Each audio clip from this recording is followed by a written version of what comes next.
স্বামী বিবেকানন্দের সংবেদনশীলতা। স্বামীজি তখন কাশীতে। আকস্মিকভাবে তাঁর কাছে খবর এলো গুরুভাই বলরাম বসুর জীবনাবসান হয়েছে।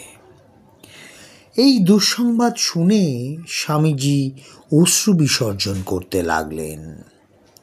স্বামীজিকে শোক করতে দেখে কাশীর পণ্ডিত প্রেমদা দাস মিত্র বললেন, আপনি সন্ন্যাসী হয়েও এত শোকাকুল কেন? সন্ন্যাসীর পক্ষে শোক প্রকাশ করা অনুচিত। স্বামীজি উত্তরে বললেন, বলেন কি, সন্ন্যাসী হয়েছি বলে হৃদয়টা বিসর্জন দেব? প্রকৃত সন্ন্যাসীর হৃদয় সাধারণ লোকের হৃদয়ের চেয়ে বরং আরও বেশি কোমল হওয়া উচিত। হাজার হোক, আমরা মানুষ তো বটে। আর তাছাড়া তিনি যে আমার গুরুভাই ছিলেন।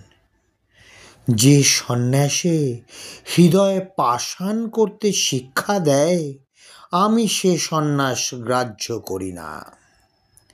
স্বামীজি বলতেন, যে সন্ন্যাসীর মনে অপরের কল্যাণ করার ইচ্ছা নেই, সে সন্ন্যাসী নয়। স্বামী বিবেকানন্দ তাই বলতেন, বহুজন হিতায় বহুজন সুখায় সন্ন্যাসীর জন্ম। জয় স্বামী বিবেকানন্দ মহারাজ, জয় স্বামী বিবেকানন্দ মহারাজ, জয় স্বামী বিবেকানন্দ মহারাজ।